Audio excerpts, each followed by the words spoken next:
of Los Angeles, Karen Bass, is under intense scrutiny after she was abroad visiting Ghana when the wildfires broke out in the city.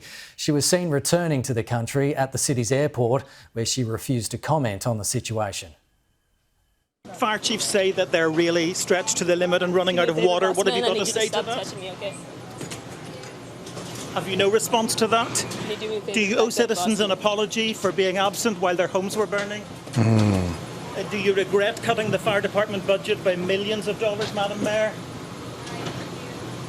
Have you nothing to say today? Can you back up, boss? Appreciate it. Have you absolutely nothing to say to the citizens today? Elon Musk says that you're utterly incompetent. Are you considering your position?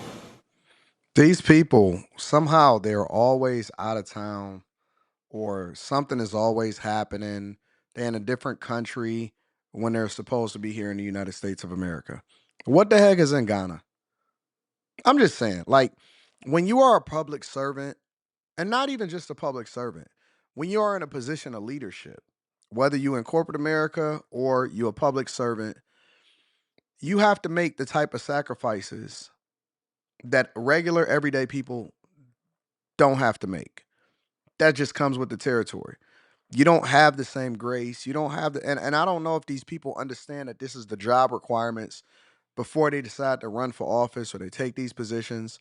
And I've always been very, very critical of Karen Bass, even though I haven't been as critical as I've been of Brandon Johnson or Eric Adams, because she largely tries to sort of speak, stay out of the spotlight and only try to show herself when absolutely necessary to promote something that she's doing that she thinks is well. So, for example, they had, after years and years of neglect under a bridge or something like that, finally cleaned up this homelessness space.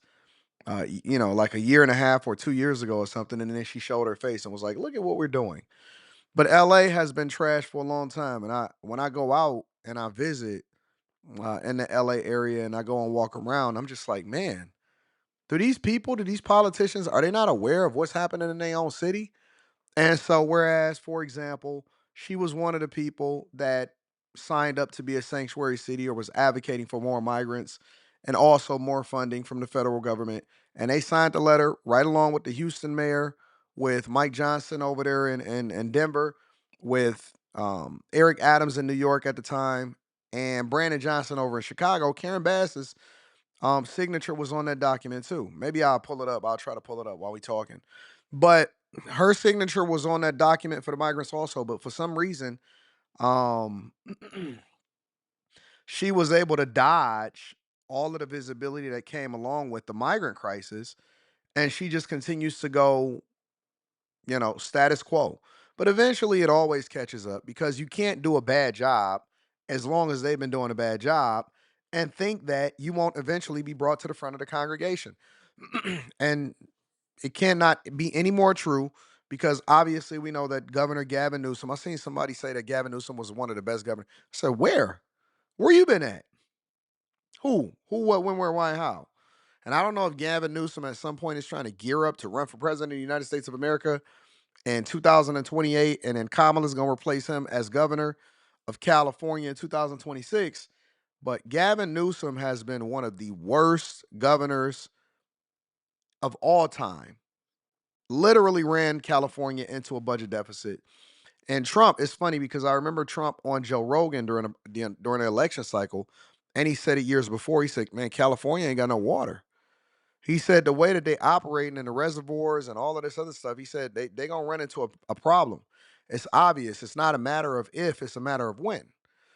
He reiterated that yesterday when they were talking about, and Trump is so good that he's basically operating practically as the president of the United States of America right now and establishing things so that when day one hits on January 20th, January 21st, he hits the ground running. We don't know where Biden is. He's been MIA. He hasn't made any announcements. Obviously, we don't know anything about Kamala Harris outside of certifying an election for Trump and embarrassing herself in that. And Karen Bass refused to answer any questions because she was over in Ghana when these wildfires broke out. How you gonna be in Ghana, but then assure the people and not be on the ground with the people? You're not a servant leader, and that's one of the keys to being great as a leader, whether you're in public service or whether you're great at a company or whether you're a family member. You have to be a servant leader, meaning that you have to be on the ground in the front. It almost reminds me of Gladiator, where the dude ran up and was like, "Father, have I missed the battle?" And meanwhile, Maximus was out there fighting right alongside his father, because you have to be right there on the front lines with all of your troops. You have to be out there with the people. And the fact that LA is basically burning to the ground and everywhere around it is burning to the ground. And I haven't seen any updates that said that it's any more contained than it was at the 0% when this first started kicking off. And she was over in Ghana. What is over in Ghana? While you are mayor of Los Angeles, it is a 24-hour a day, 7-day a week job. You cannot be missing. You cannot be MIA.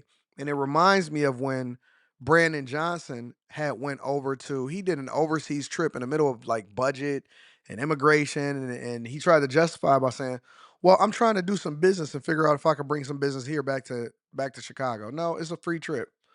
It's a free family trip that you take in with your people. And it sucks. It sucks for the people of California. Y'all gotta excuse me. I was a little under the weather yesterday. It sucks for the people of California. It sucks for the residents of Los Angeles and the people that surround Los Angeles. It sucks because whereas people are dying and they losing everything that they've ever had, leadership is MIA. It's non-existent, both on the federal level and on the local level. The governor of California is trying to pivot in posture because he don't necessarily care for Trump. And Karen Bass is just now landing back from a trip in Ghana and refused to answer any questions about the 70,000 residents that's under evacuation orders, and probably going to be more. California is a shithole. Los Angeles is becoming even more of a shithole. They can't fix their own city. These public leaders have failed you. And more importantly, they're just a reflection of the people that voted for them. So the fact that y'all keep staying blue, the fact that everything is just absolutely in shambles over there, at some point you got to wall that place off and leave them to their own devices. It's messed up. It's absolutely messed up. But you know what the people are going to do? They're not going to rebuild. They gonna go to somewhere else and they gonna turn it blue. They probably gonna try to head over to Texas and they gonna turn it blue. She's gonna probably leave office and get her pension, and the people and the taxpayers are gonna be paying for it. And life goes on. Nobody is held accountable for the things that they do. Nobody loses their job. You get a contract. If you a CEO and you run a company into the ground, you got to get fired. The board is gonna fire you. Over here, you get to do what you want to do when you want to do it, and that's just the end of the conversation. Y'all let me know what y'all think inside of the comments. Make sure y'all tap into the Millionaire Morning Show today. I love you. I appreciate you. Pray for the people over in California, Los Angeles.